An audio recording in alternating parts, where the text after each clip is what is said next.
Y gracias al Señor por esta reunión tan hermosa que estamos celebrando. Para mí ha sido una bendición muy grande poder cantar o oír cantar esos himnos que son ya tradicionales, pero que desde los años de mi juventud entonábamos en las iglesias evangélicas allá en Centroamérica. Pues agradezco de nuevo la invitación que me extendió el Seminario Bíblico Río Grande para estar de nuevo en esta serie de conferencias. Según decía nuestro hermano, ya casi soy un profesor visitante aquí, ¿verdad? Ya voy a pasar mi factura, como dicen. Me voy a poner en la planilla, decimos, allá en Centroamérica. Pero de veras siempre ha sido un motivo de gozo, y siempre que vengo aquí voy de regreso con muchas bendiciones para mi vida y mi ministerio. Y claro, es un privilegio saludar a estudiantes con quienes nos vimos hace 2 años, y con los nuevos estudiantes, con aquellos que están empezando sus estudios. Y les animamos, por supuesto, a proseguir al blanco. En las mañanas me decía el hermano de la Rosa que habláramos de la Biblia directamente, el libro de Jonás. Ahora, ¿por qué escogí este libro? Después de orar al Señor y de pensar, me sentí inclinado a usar este libro, a pensar sobre este libro, este pequeño libro del Antiguo Testamento. Por supuesto, en primer lugar, porque es una parte de la revelación escrita de Dios. Siendo parte de las Escrituras Sagradas, necesariamente sentimos interés en el contenido de este libro. Además, hace unos 40 años que estudié por primera vez el libro en el Instituto Bíblico de Guatemala. Fue para mí una tremenda bendición en aquellos tiempos cuando me encontraba a veces con grandes problemas como estudiante, cuando a veces quería, como decimos, tirar la toalla. Entonces, estudiar el libro de Jonás vino a ser un gran estímulo en mi vida. A animarme vino el profeta Jonás para que yo siguiera adelante en los caminos del Señor y especialmente en el ministerio cristiano. Por otra parte, siento que nos identificamos con Jonás. Es bastante fácil identificarnos con Jonás porque es tan humano, tan evidente que era un hombre sujeto a las mismas debilidades a que nosotros estamos sujetos. Es como el caso del apóstol Pedro, ¿verdad? Que nos simpatiza el apóstol Pedro. Precisamente porque Pedro es muy humano. Es inteligente, es buen estudiante, a veces contesta bien, a veces gana 100 en las preguntas y a veces se echa un 0 bien redondo en la otra. Y en ese sentido nosotros nos sentimos identificados con Pedro.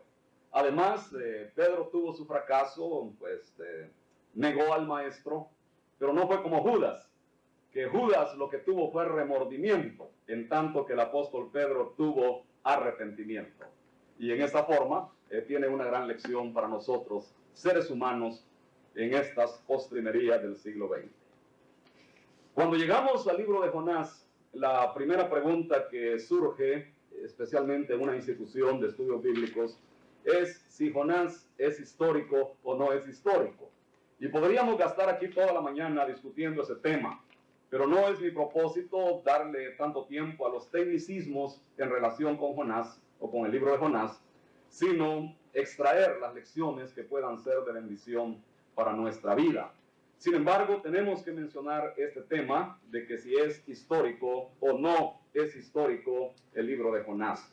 Por lo tanto, comenzaré por darles 2 puntos de vista, condensar hasta donde sea posible los 2 puntos de vista con respecto al libro de Jonás.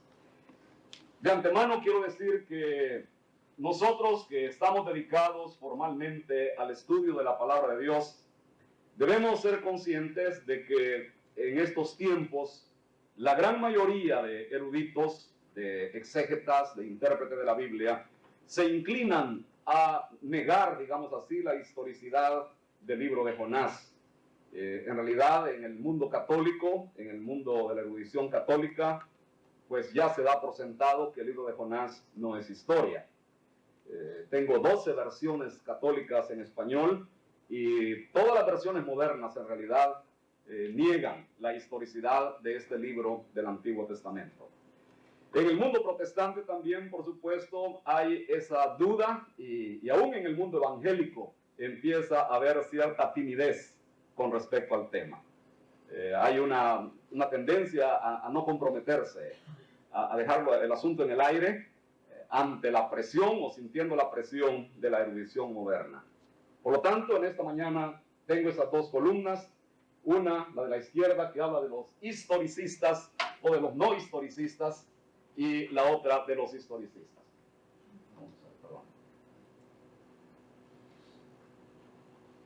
Muy bien, ahí está, el libro de Jonás. Allá tenemos a los no historicistas, los que dicen no es histórico, y aquí tenemos a los historicistas. Uno de los argumentos que usan los que se oponen a la historicidad del libro de Jonás es que los milagros ahí son increíbles. En otras palabras, que hay exageración, que lo sobrenatural, el elemento sobrenatural en el libro de Jonás nos hace ver, dicen que tenemos allí una alegoría, una novelita, algo por el estilo. Por supuesto, revestido todo con un gran mensaje espiritual. En tanto que los historicistas dicen que el libro de Jonás no es el único libro del Antiguo Testamento que tiene milagros, que tiene lo sobrenatural. Por supuesto, en el libro del Éxodo. Cito el caso de Daniel porque algunos autores dicen, pues eso de que 3 jóvenes en un horno ardiente se salvan, es en verdad un tremendo milagro. Y parece que eso no escandaliza a nadie. O que Daniel, en medio de leones que los tenían en ayunas, y a quienes se les presenta un bocado riquísimo, apetitoso, no se lo comen, también es un gran milagro. Es una manifestación de lo sobrenatural. Sin embargo, ahí no se presenta un problema como se hace en el caso de Jonás. Ahora, los que dicen que no es historia, también dicen que la historia de Asiria no confirma el relato de Jonás. La conversión del rey y de todos sus súbditos, el hecho portentoso, digamos, de que toda una nación se arrepiente en respuesta al mensaje del profeta, dicen, eso lo hace increíble desde el punto de vista histórico. Ahora los historicistas, por su parte, dicen que la historia de Asiria, por supuesto, no es completa, y ha habido autores historicistas que aún citan casos en la historia de Asiria, en la que se demuestra que sí hubo en aquellos tiempos casos en que los asirios llegaron a un punto de reconocer que algo especial estaba sucediendo y que les movía a un arrepentimiento. Pero en general la historia de Asiria, por supuesto, dicen los no historicistas que no nos da ese detalle de la conversión de toda una nación. Es interesante que ellos mismos reconocen que la conversión de Asiria sería más grande milagro que los otros milagros que tenemos en el libro de Jonás. Pero no olvidemos, como tenemos aquí, que la historia de esos grandes imperios, de esos grandes reinos, es una historia incompleta y que aquellos reyes que eran bastante vanidosos, por supuesto, no incluían todo aquello aquello que no les convenía. De manera que la historia de Asiria podemos decir que es incompleta. Eso es lo que afirman los historicistas. También dicen que la arqueología no confirma lo dicho por Jonás, especialmente el tamaño de Nínive. El asunto de 3 días de camino y todo eso que plantea uno de los problemas más grandes en el estudio del libro de Jonás. Los historicistas, por su parte, han batallado para responder o para solucionar este problema. Y, por ejemplo, han dicho que Nínive se refiere allí no solamente a la ciudad misma que estaba amurallada, sino a toda la zona poblada. Algo, digamos, como una ciudad moderna que se expande, que se extiende, y que ya queda solamente lo que llamamos el casco de la ciudad, pero que todos los alrededores, las nuevas colonias, las nuevas edificaciones, nuevos barrios o como le llamen, que eso también se le da el nombre de la ciudad. Hay autores que han hablado del triángulo asirio, o sea que la ciudad de Nínive también incluye la ciudad de Corzabad, la ciudad de Nimrod, que todo aquello formaba lo que llamamos hoy un área metropolitana. Por su parte, los no historicistas llegan a decir que todas estas explicaciones son infantiles. Tengo aquí, por ejemplo, fotocopia de uno de los comentarios recientemente publicados por católicos en España, donde dice: durante años y siglos, numerosos autores han intentado responder a estas objeciones con los argumentos más sofisticados. A veces nos indignan, a veces nos hacen reír. Son condicionamientos inevitables, pero por muy en boga que haya estado la interpretación histórica, debemos abandonarla. Y este es un comentario muy serio, publicado recientemente en España.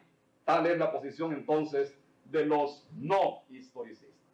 Ahora, cuando llegamos al tema puramente literario, dicen algunos autores modernos que lo que tenemos en Jonás es un ejemplo de la así llamada literatura midrashica o midrash. En este género, lo que hacían los rabinos era tomar un concepto o tal vez un detalle histórico, pero generalmente un concepto que lo adornaban, lo elaboraban para hacerlo atrayente, para hacerlo accesible al lector. Entonces el libro de Jonás resultaría ser como una novela, o dicen otros, una parábola. De alguna manera, pero no es histórico, no es literal. A su vez, los historicistas contestan que el género literario en el libro de Jonás es narrativo, es narración la que tenemos allí, con excepción del capítulo 2, donde el escritor usa el género poético. También vienen los argumentos tradicionales, el argumento de la tradición judía, que consideró siempre a Jonás como un libro histórico, y se pueden citar allí ejemplos en la tradición judía y en la tradición cristiana más antigua, que consideró al libro de Jonás como un libro histórico. Yo diría que el argumento quizá más poderoso que tenemos en cuanto a la historicidad de Jonás es el testimonio de Cristo mismo. Ahora los no historicistas dicen que el testimonio de Jesús no apoya la historicidad del libro de Jonás, que Jesús simplemente está usando la novela, digamos, o la parábola del libro de Jonás para ilustrar una verdad espiritual. El problema que se plantea para los no historicistas es que el Señor Jesucristo usa el caso de Jonás en relación con la resurrección, que es por supuesto un hecho histórico. Habla de la conversión de los ninivitas, y esto es lo más importante para decir en esta mañana, que el Señor Jesús no solamente menciona a los ninivitas en relación con el pasado, sino que el Señor también usa a los ninivitas en relación con el futuro. Si ustedes quieren buscar en Mateo el capítulo 12, versículos 40 a 42, encuentran allí esas palabras del Señor Jesucristo en relación con la historia de Jonás, con el libro de Jonás y con los detalles de este libro en relación con los ninivitas. Mateo capítulo 12, versículos 38 en adelante, cuando los escribas y fariseos llegan y le dicen: Maestro, deseamos ver de ti señal. Él respondió y les dijo: la generación mala y adúltera demanda señal, pero señal no les será dada, sino la señal del profeta Jonás. Porque como estuvo Jonás en el vientre del gran pez 3 días y 3 noches, así estará el Hijo del Hombre en el corazón de la tierra 3 días y 3 noches. Está comparando aquí la experiencia de Jonás con la experiencia histórica real que el Señor Jesucristo mismo habrá de tener, la de llegar a la tumba y resucitar al tercer día. Pero aquí viene el elemento al cual hice referencia. Los hombres de Nínive se levantarán en juicio con esta generación y la condenarán, porque ellos se arrepintieron a la predicación de Jonás, y he aquí más que Jonás en este lugar. La reina del sur se levantará en el juicio con esta generación y la condenará, porque ella vino de los fines de la tierra para oír la sabiduría de Salomón, y he aquí más que Salomón en este lugar. Lo que le da una tonalidad, digamos, escatológica a la citación que Jesús hace del libro de Jonás, indicando entonces que no solamente está pensando en el pasado, según el relato del libro de Jonás, sino que está pensando también en el futuro, en el cual los ninivitas se levantarán en juicio contra la generación que ha rechazado al Hijo de Dios. Bueno, hasta aquí entonces dejo las dos maneras de enfocar el libro de Jonás y vemos que el asunto, como dicen algunos autores, que con toda seriedad presentan el tema, el asunto queda todavía sin una conclusión como a la que llega el autor que cité antes, de que no es histórico y punto, porque todavía hay maneras de enfocar el tema a favor de la posición historicista. Ahora, en cuanto a una síntesis del libro, voy a dar una síntesis del libro en forma de gráfica aquí. Podemos darle al libro de Jonás el tema de los altibajos de un siervo de Dios. Es un tema que he querido darle al libro, un título más bien al libro, porque el tema del libro no es eso, pero aquí este es el tema que le quiero dar, el título, perdón, que quiero darle. Los altibajos de un siervo de Dios. Y es aquí donde Jonás se nos vuelve tan interesante, tan humano y tan cerca de nosotros, porque yo creo que no hay una persona aquí en este lugar que no pueda hablar de altibajos en su vida espiritual y en su vida ministerial. Esta es la realidad de la vida. Después de 45 años de ser cristiano por la gracia del Señor, pues tengo que dar testimonio en esta mañana que no todo el tiempo he estado en la cresta de la ola. Ha habido tantas ocasiones en que me he ido para abajo. Cuando he tenido que pensar, bueno, y al fin y al cabo, ¿vale la pena seguir con esto? ¿O qué haré? Desánimos que vienen de diferentes fuentes, por diferentes causas. Esta es la vida. Y después de 43 años en el ministerio, puedo testificar de eso. Que han llegado momentos en mi vida en que me he preguntado, bueno, ¿vale la pena seguir esto o no? Pero luego el Señor envía alguna bendición, una palabra, una carta, un hermano, una hermana que me habla de bendición en su vida como resultado del ministerio. Y ahí voy a la cresta de la ola. Esa es la vida. Y tenemos que reconocer que así seguirá siendo, en tanto que tengamos dentro de nosotros ese gran enemigo que es la carne, y en tanto que estemos militando en un mundo que se opone a los planes del Señor, en tanto tengamos un enemigo, un super enemigo, aunque no omnipotente, pero super enemigo que trata de llevarnos al fondo. Es la realidad, pero gracias al Señor podemos ir de triunfo en triunfo y de fortaleza en fortaleza. Una cosa es que nos caigamos de la cresta de la ola, otra cosa es que nos quedemos ahí. Tenemos que echar mano de las bendiciones del Señor. Y cuando venga la tentación a quedarnos postrados, echar mano de las promesas del Señor, confiar en Él, y Él nos va a levantar. Pero aquí está el cuadro. Altibajo de un siervo de Dios. Muy bien. En esa línea tenemos al profeta allá arriba. Todo eso es la comisión que viene del Señor, la restauración por el Señor y la compasión del Señor. Pero aquí está el altibajo. Bien. Ese es el libro de Jonás. Comisión, desobediencia. Y se va al fondo el pobre Jonásito. Bien, desobediencia. Desciende a Jope, desciende al barco, desciende al mar y desciende a la barriga del gran pez. Todo para abajo. Estando allí en el fondo, Jonás ora al Señor, oración. Capítulo 2, versículo 10. Y va otra vez a la cima, a la cumbre. El Señor lo restaura. El Señor lo restaura. Pero estando allí y habiendo tenido un tremendo éxito en aquella campaña de evangelización, cuando toda una ciudad se convierte, no solo la gente en el estadio, sino la gente fuera del estadio se convierte. Y entonces el profeta viene con las quejas y se va al fondo otra vez. Al fondo de su egoísmo. Pero viene el Señor y le da grandes lecciones. Y el Señor levanta a Jonás. Y el libro termina con la nota de la compasión divina. Y creo que Jonás aprendió la lección. Tenemos un gran final en el libro.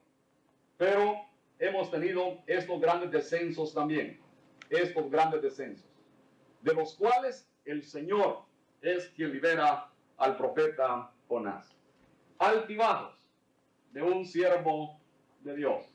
No sé cómo le llaman aquí a la montaña rusa, le llamamos en Centroamérica, en las ferias, ¿no? Esos aparatos. Allá por el año 60 vivíamos en la ciudad de Dallas y mi tercera hija tenía 12 años de edad y la llevamos a la feria con mi esposa. Ya estando en la feria me dice, papi, yo me quiero subir ahí. Y entonces, yo nunca me había subido en una de esas cosas.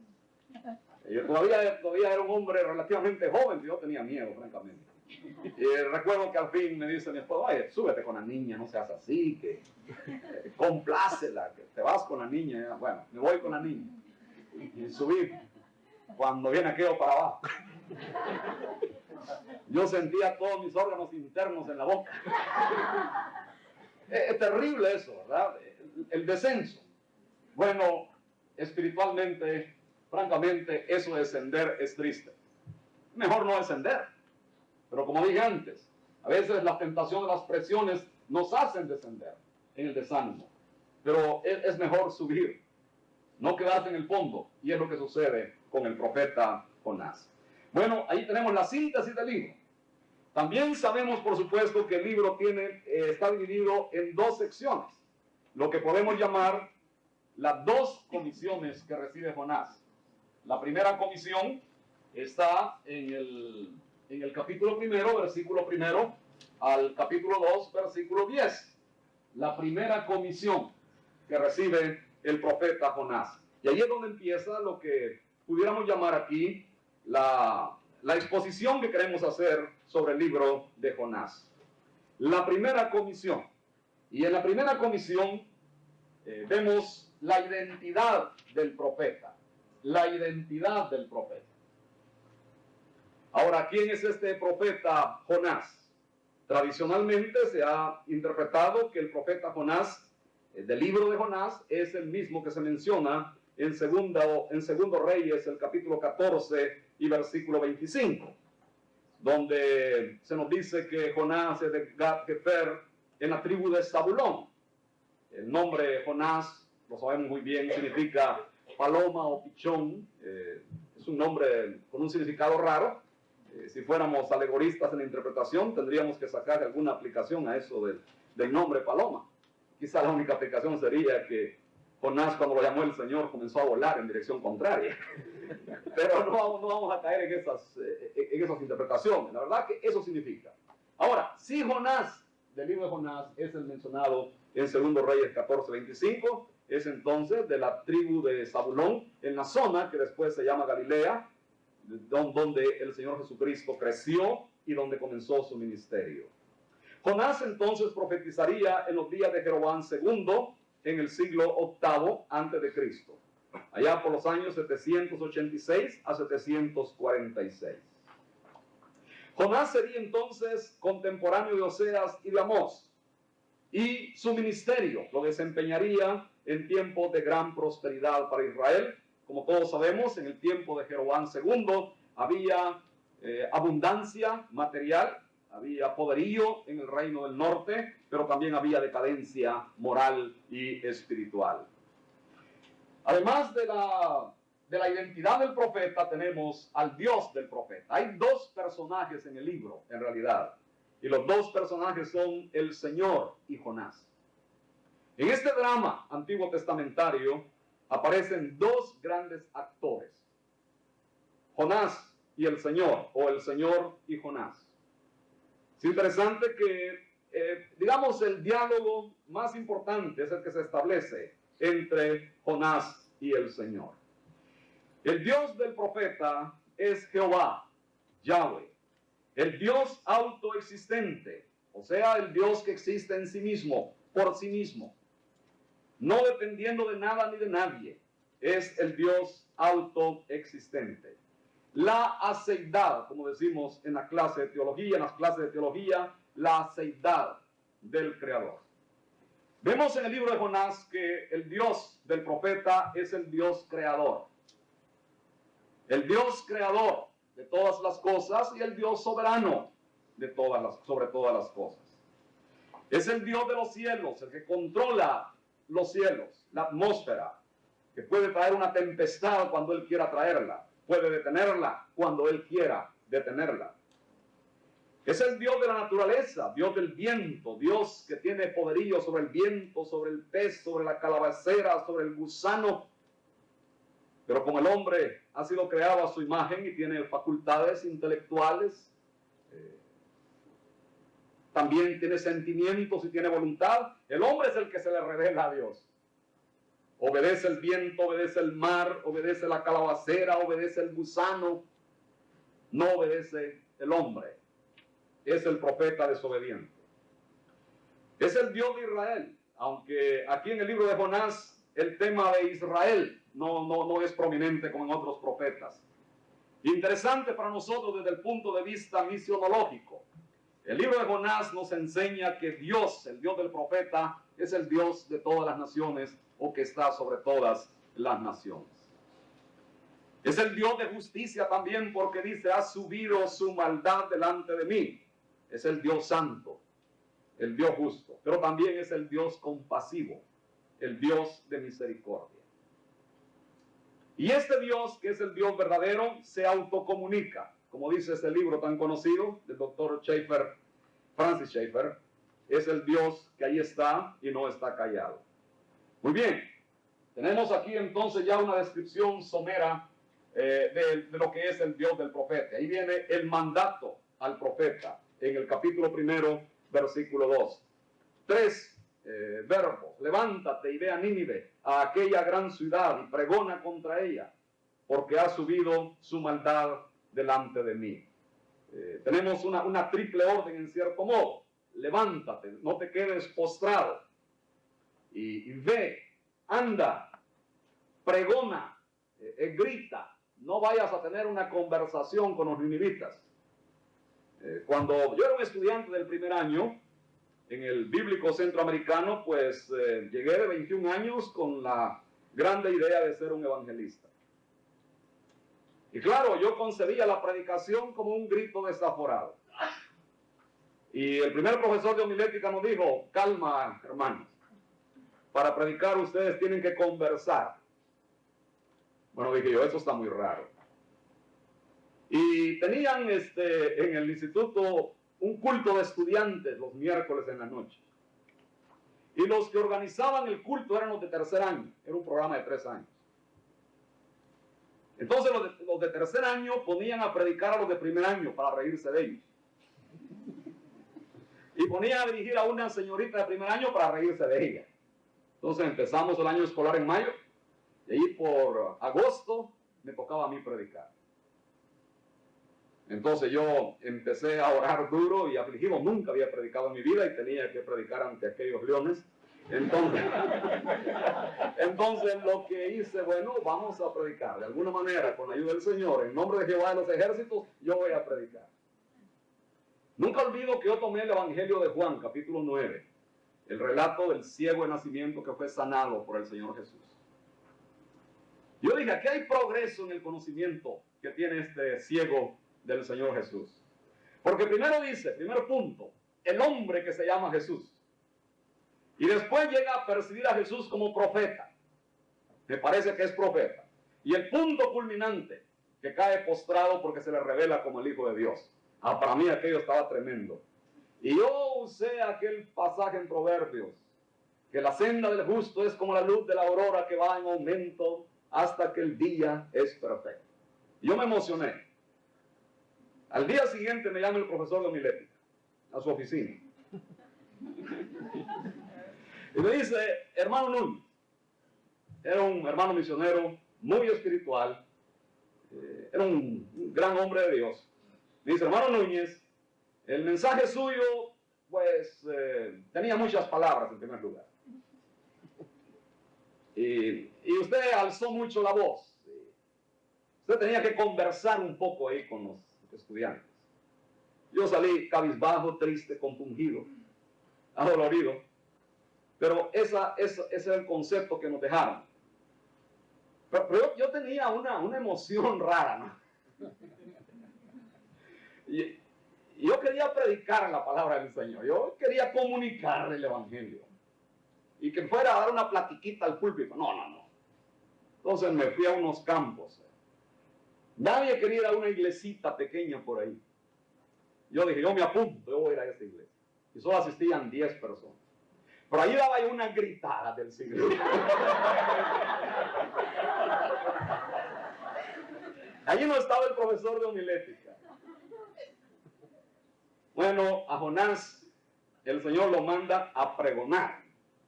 Y la palabra significa gritar. No había micrófono, no había altoparlantes. Se predicaba a fuerza de pulmón. Y en mis tiempos, cuando yo era joven predicador, necesitábamos caja torácica, no caja con una bocina, para predicar en las calles, en los mercados, en las plazas. Ahora, gracias al Señor, tenemos todo este equipo.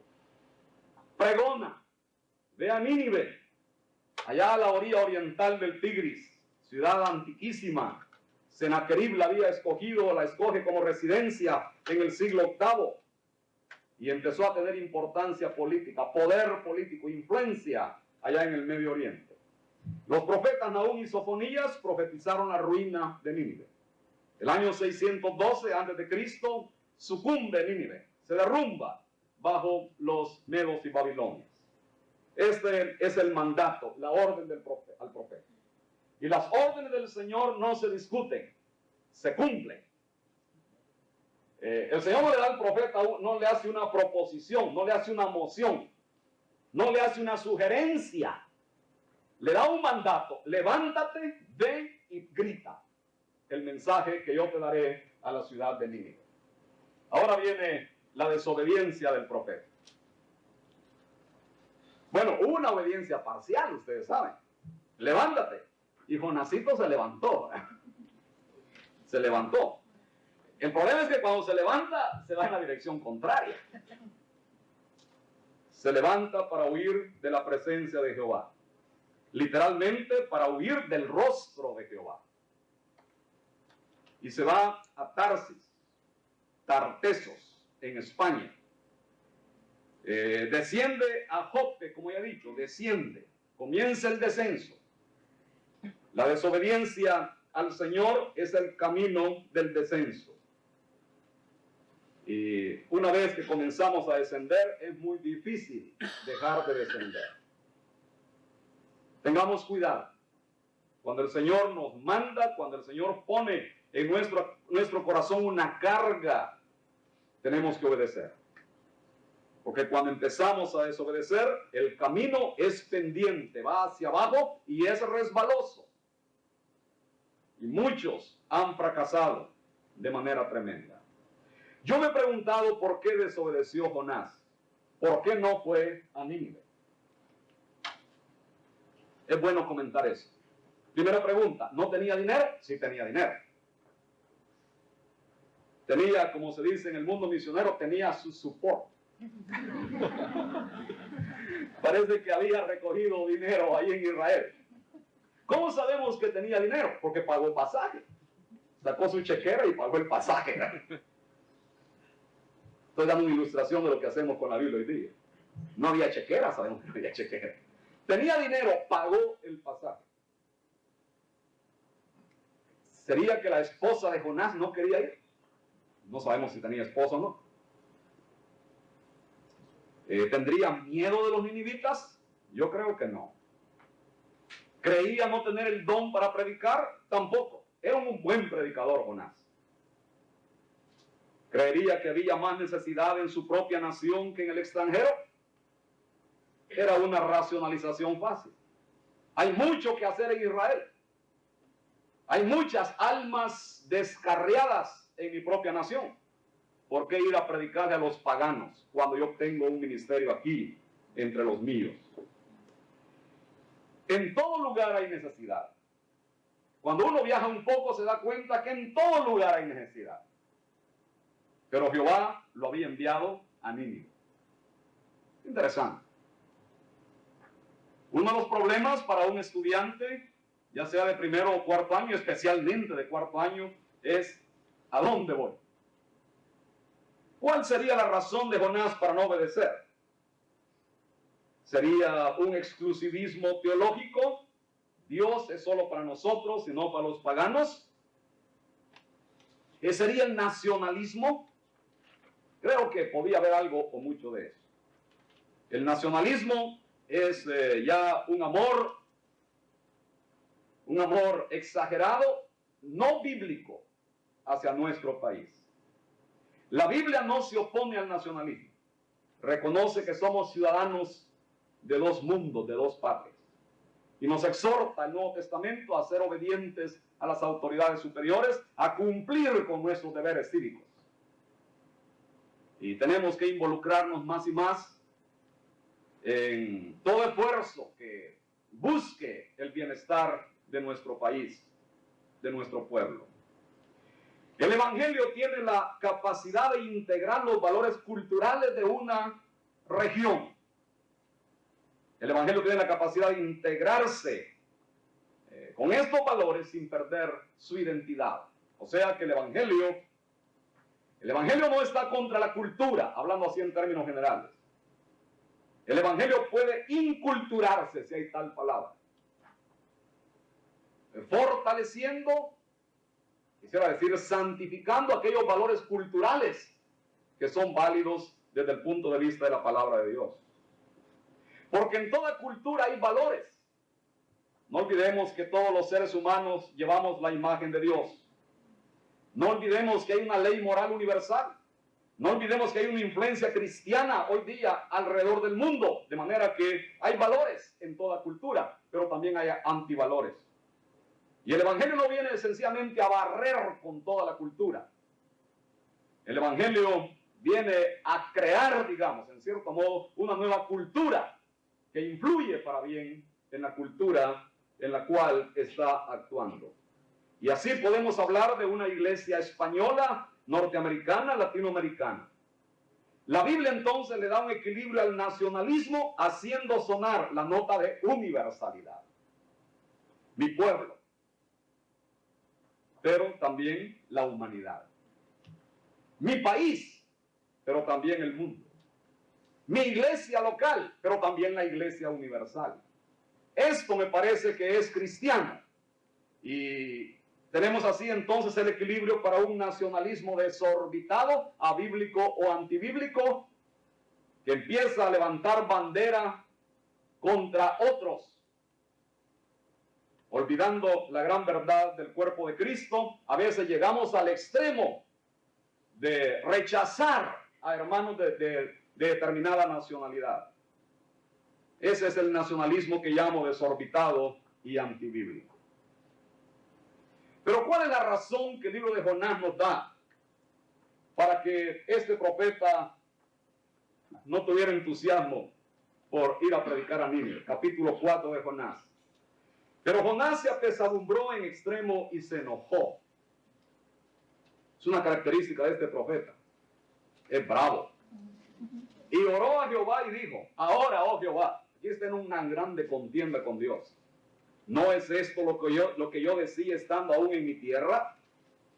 Por eso me apresuré a huir a Tarsis, porque sabía yo que tú eres Dios clemente y piadoso, tardo en enojarte y de grande misericordia, y que te arrepientes del mal.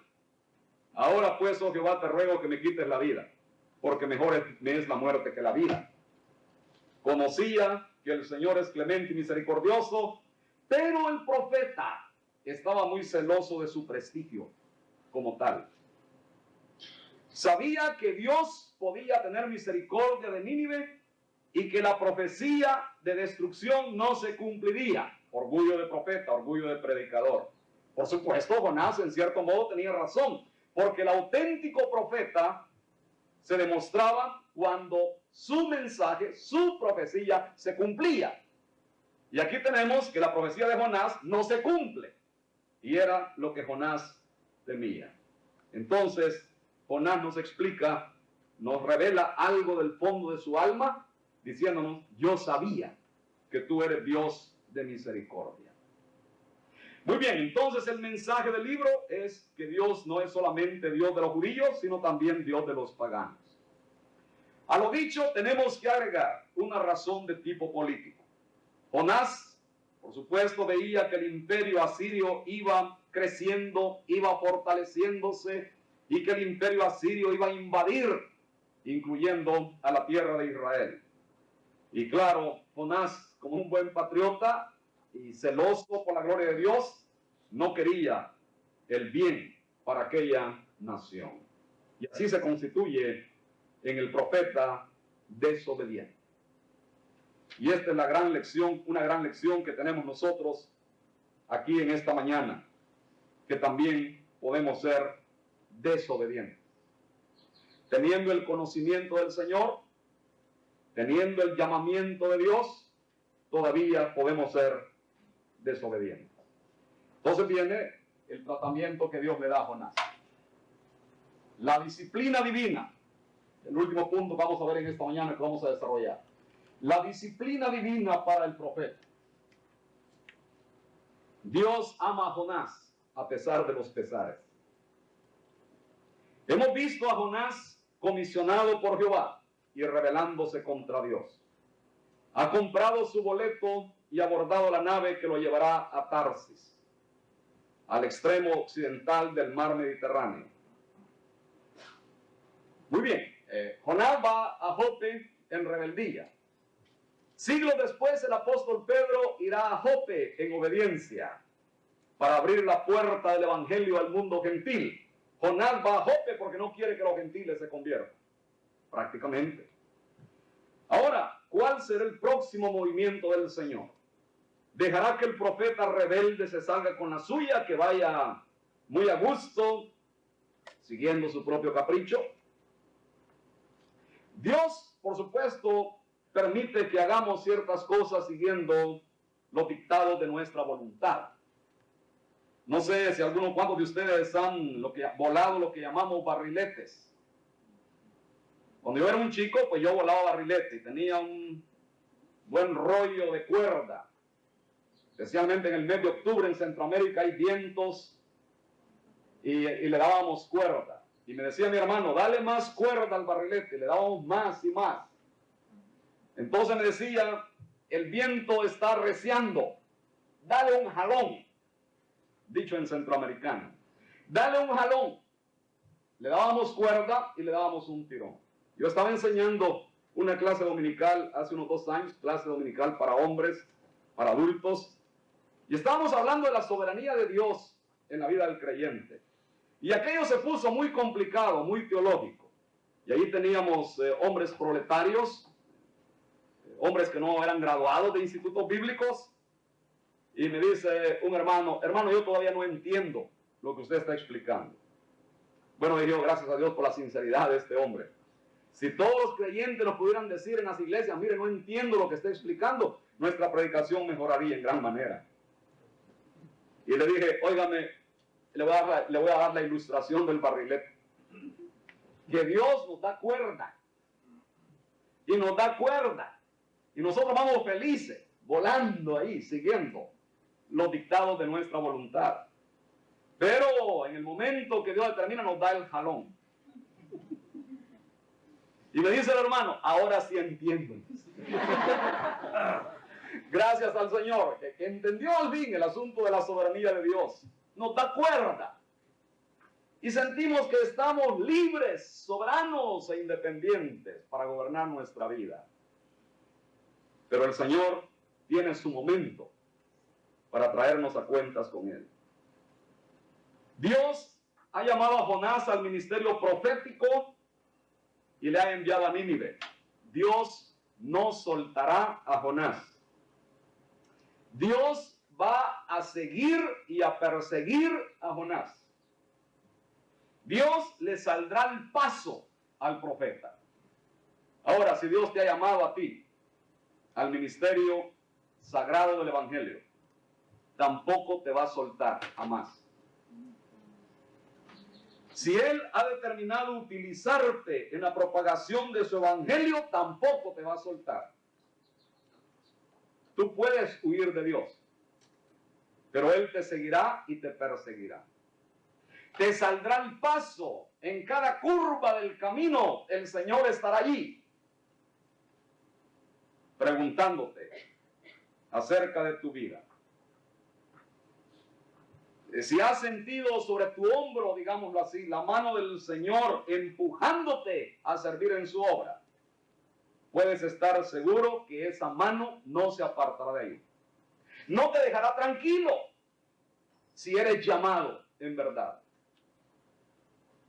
Porque de alguna manera Él te hará sentir que te ha llamado para ser su siervo y para invertir tu vida en este glorioso ministerio del Evangelio.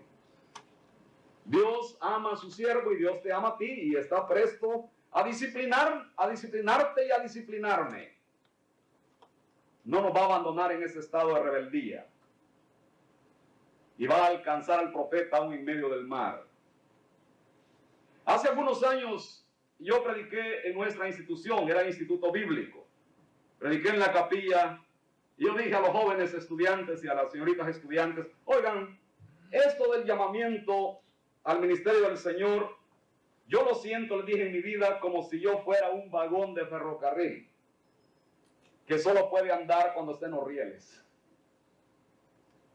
Y los rieles simbolizan aquí la voluntad de Dios, la vida dedicada a Él. No puedo concebir mi vida aparte de esos rieles. Si voy a seguir caminando para la gloria de Dios, tengo que estar en esos rieles. La voluntad del Señor. Ahora, yo no sé por qué estás tú en este instituto. El Señor conoce la intimidad de nuestro corazón. Hay más de una razón para inscribirse en una institución bíblica. El Señor conoce tu razón. Gracias a Dios por aquellos que han venido aquí sintiendo una convicción profunda, honda, pero muy honda, de que la manera en que deben vivir su vida es sirviéndole a Dios. Y que no hay otro rumbo, otro camino, otra manera de vida que pueda satisfacer como aquella vida que está dedicada al Señor. Dios le dijo a Adán, ¿dónde estás tú, muchacho? A Jonás no le habla de viva voz, pero usa otros medios para traerle al lugar de la humillación y el arrepentimiento. ¿Por qué? Jonás tiene que arrepentirse para predicar el arrepentimiento. Lo triste es que hay predicadores que hablan del arrepentimiento sin haberse arrepentido. ¿Y cómo podemos explicar el arrepentimiento a aquellos que andan lejos del Señor si no hemos llegado en nuestra propia vida, en nuestra propia existencia, en nuestra vivencia personal, a ese punto de sentir la carga del pecado, carga enorme y repulsiva del pecado, y llevar esa carga a los pies del Señor y decirle, Señor, en verdad reconozco que te he ofendido. He pecado contra el cielo y contra ti, como había planeado el pródigo decirle a su padre. Y arrepentirse, dijo un gran evangelista, es no volverlo a hacer. Es un cambio de mentalidad, la metanoia, el arrepentimiento. Pero no es solamente un cambio de mentalidad, de actitud frente al pecado. Es un cambio también de conducta, de dirección en la vida. El arrepentimiento expresado en el Salmo 51. Y ya sabemos cómo el Señor trata con Jonás. Muy bien, Jonás va en el mar Mediterráneo. Ha pagado su pasaje, ya está en el barco, voy para Tarsis. Siglos después, recordamos, otro siervo de Dios también iba navegando en el mar Mediterráneo. Y naufragó la nave en la que el eminente apóstol de los gentiles viajaba. Pero qué gran diferencia. Pablo y Jonás eran judíos, ambos. Y ambos enviados a predicar a los gentiles. Pero el uno era obediente y el otro desobediente. En el mismo mar. Y viene la tempestad. Pero el apóstol Pablo, en medio de aquella tempestad, es el siervo de Dios, que tiene libertad, que tiene poder de lo alto, investido por el Espíritu Santo, para darles un mensaje de consolación a sus compañeros de viaje. Jonasito, pobrecito Jonás. Jonás es un predicador sin libertad ahí. Dormilón. Los marineros tuvieron miedo, clamaron a sus dioses, aligeraron la nave, hicieron todo lo que su experiencia de marineros les permitía hacer. Jonás, en cambio, se echó a dormir. Una buena pregunta, ¿por qué pudo dormirse? ¿Habría tomado alguna pastilla? Como se acostumbra hoy día, ¿o qué? ¿Por qué puede dormir? Algunos dicen tenía conciencia tranquila. No podía tener una conciencia tranquila. Pero Jonás, en el fondo de la nave, se echa a dormir. Y Jehová le habla a Jonás por medio de un pagano. Jonás debía estarle predicando a los gentiles y no ser exhortado por un gentil. Jonás ha perdido su autoridad profética. No tiene mensaje para los que le rodean. Es un cuadro muy triste, por cierto, el que ofrece un cristiano que ha perdido el respeto de sus semejantes y que no tiene el poder espiritual para testificarles de Cristo.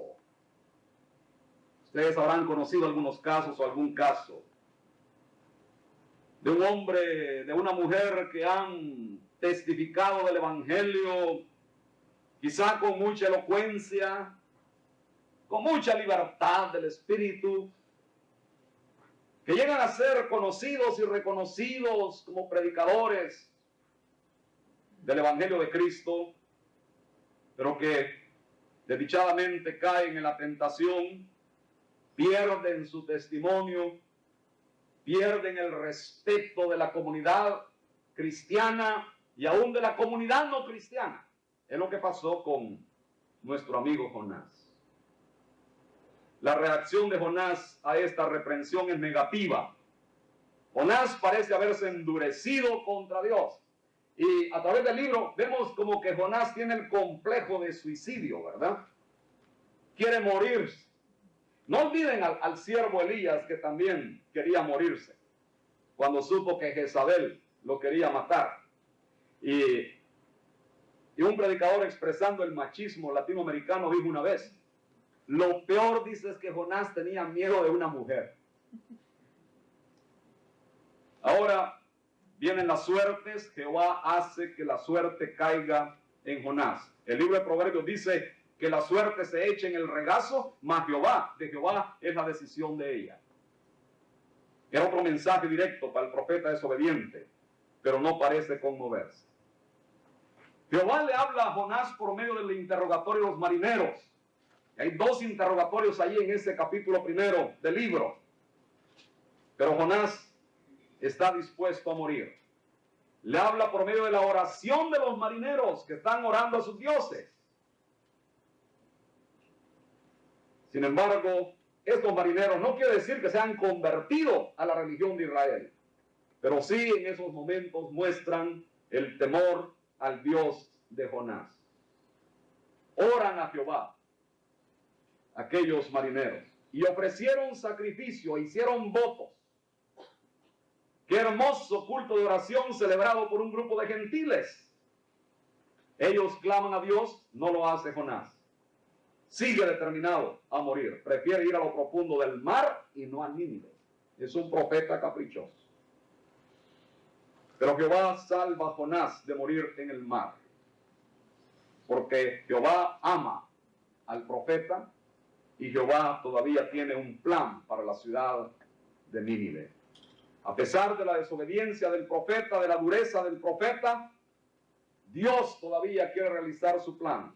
Y por eso salva a Jonás de la muerte en lo profundo del mar. Esa es la historia del profeta desobediente. Conclusión para este capítulo. El llamamiento de Dios es un llamamiento claro.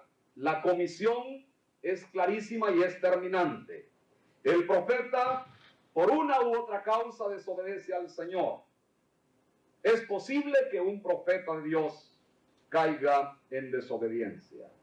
Los resultados de la desobediencia se pueden ver de inmediato. En primer lugar, en la pérdida de la comunión con Dios y en la pérdida de autoridad y de libertad para servirle a Dios.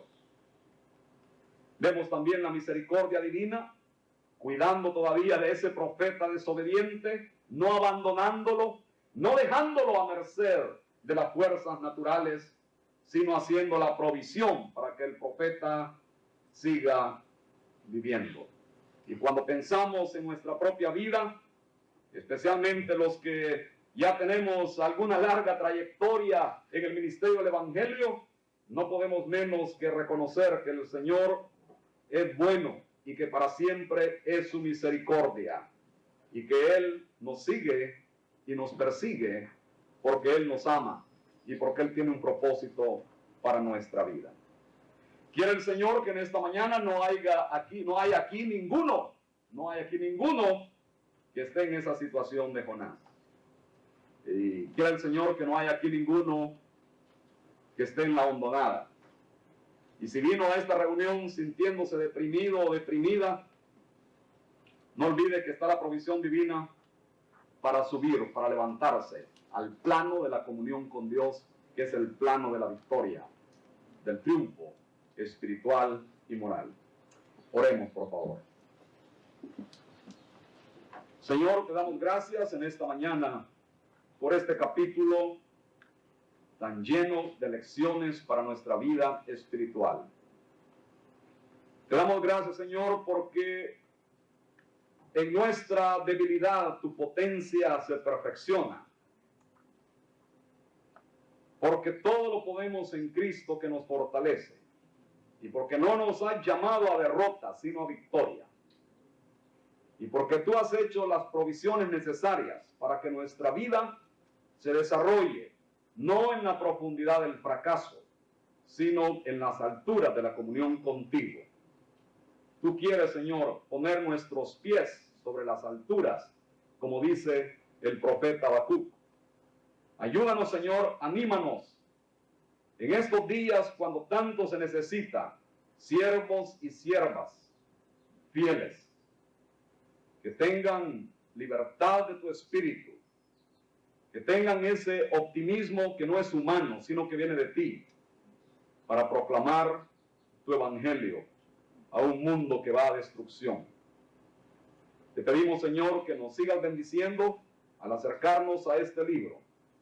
Queremos hacerlo con temor y temblor, con un espíritu sensible, con un corazón abierto, una mente despierta y una voluntad dócil para obedecer lo que tú quieras decirnos a través de la experiencia de tu siervo Jonás.